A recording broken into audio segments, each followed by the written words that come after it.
Pospíšeníka Karla. V minulosti třeba, to je, teďka hudebníci máte něco? V minulosti třeba Karle, tvoje vědomosti teoretické jsou takové. Jenom vzpomenu. Je to 2 roky v Kušolovicích, byl taky tady stál a měl jmenovat 4 fáze tepcevého toku. Točím právě soud, zakusí ozvu. 4 fáze tepcevého toku, to ví každý. Točím soud, zakusí ozvu. Fáze tepcevého toku. A ty třetí, nebo co potřeba? Tato třetí fáze tepcevého toku, ta zní odborně výluž. Ty jsi odpověděl výmrt.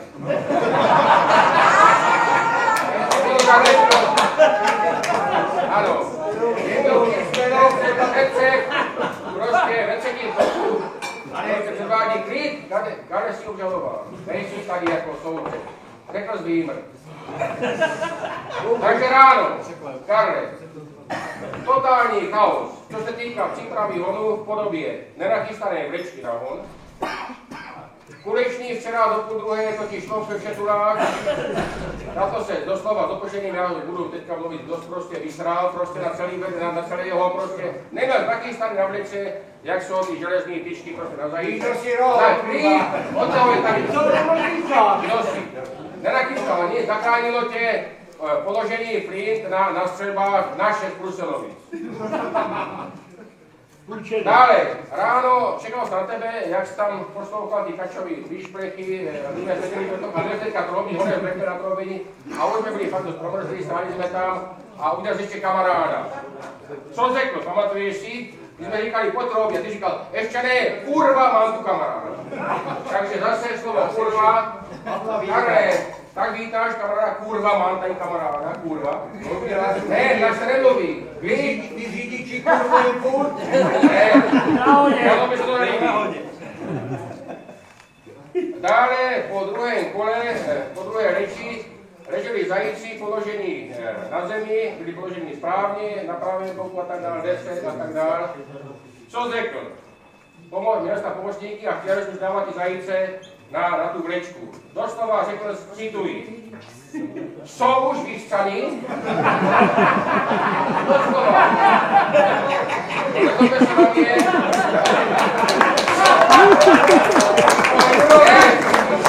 Řekl Karel, vystaně si možná ty. Zajíci, ne. Vymočejí, no. To řekl, jsou už vyřčani. Čekal za tebe těkli. Takže, Karle, jen to bys mnohokrát trestané byl. A bude. Takže žaloba navrhuje tento trest. Pokud odpovíš na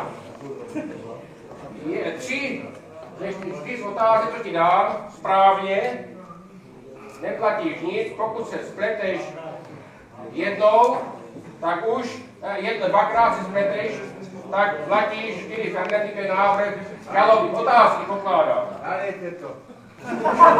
Teďka převedeš, ne, nenalíbe. Já jsem lovec, ty jsi srnec. Na 4? Na 4. Ale se pasostrne, nemusíš být, se pál. Já výstřel poznáš, že dnesku rukama a já tě zasáhnu kulovou ranou na měko. Jak budeš naši srnek?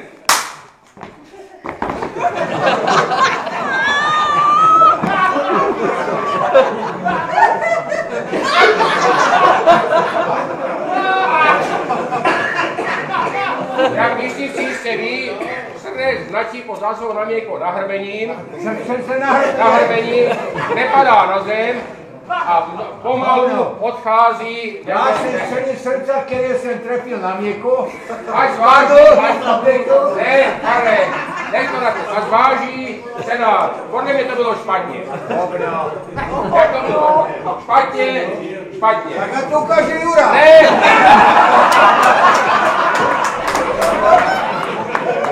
Nyní žádám žalovaný předvede Jelena, zase na 4. Na 4. Nebo jedno s párkatou na 4. Já jsem lovec, značení po ráně na krční páteř před míku. Máš. Můžu říct, ano, pomrčený celý tělo, ano. Karel Federer, názorně obrnou ranu, napryč. Ano, takže první špatně, druhá dobře. Nyní Karel má 30 vteřin na to, aby provedl rozborku a sborku Havernesky. 30 sekund, to má hodit, teď, mám to tady na 30 vteřin, rozborka, sborka Havernesky. 5, 10. 10, Sborka, ještě sborka.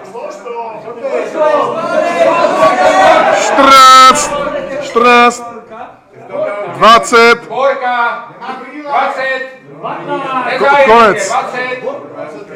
20. Konec. Počítám čas. Hotovo, otázka pouze formální. Můžeš mírný trest.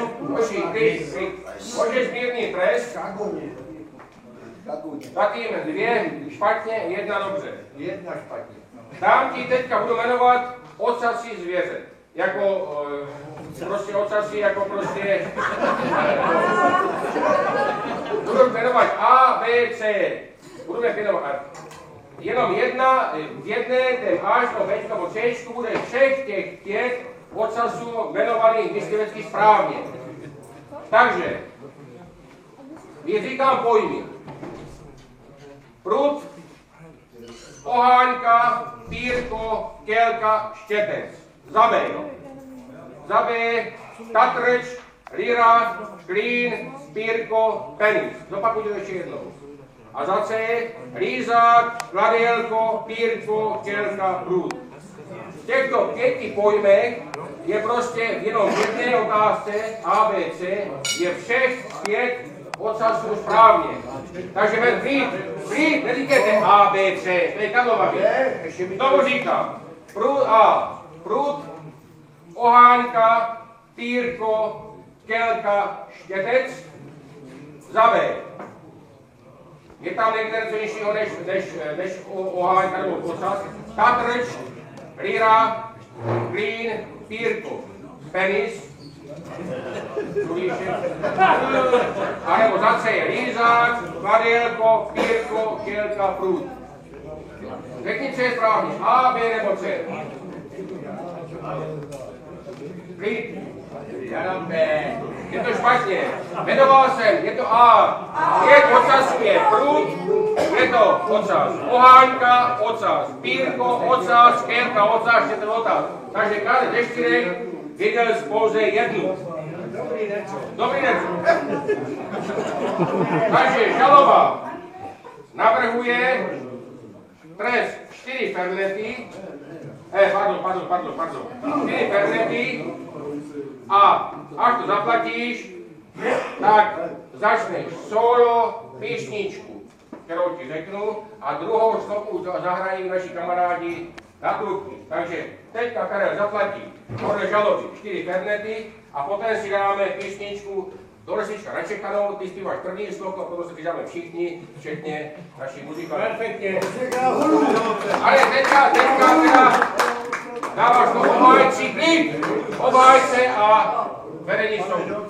Nemám co říct, protože už tak, když se dostali k soudu, s tričkem ředitel závodu. To nás sere. Závodně má závodě. Je horší na tom, to ředitelem závodu předloží. Já se za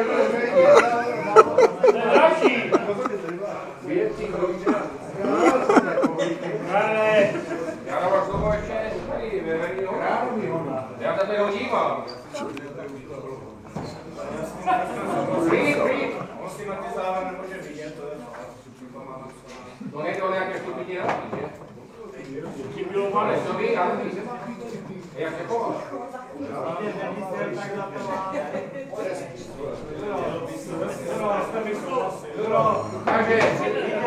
Takže strestem jako vedení ho souhlasí, zaplatíš to potom, kdyby bylo možné, Karle, v první sloku sám, dole si račekanou solo, prosím, kdybys mohl naspívat nám tady všem, ale nechte Karla sami, až 2 sloka budeme. Přidáme si k němu a Karla sám. Načekanou šel mladý myslivec, a dole stříčka načekanou šel mladý myslivec. Měla ho ráda dívenka, která šla za ním do lesa, a maví ho na hlas. Měsíček svýho na cestu, za ním kráčela a měsíček svítil na cestu. A už hraje.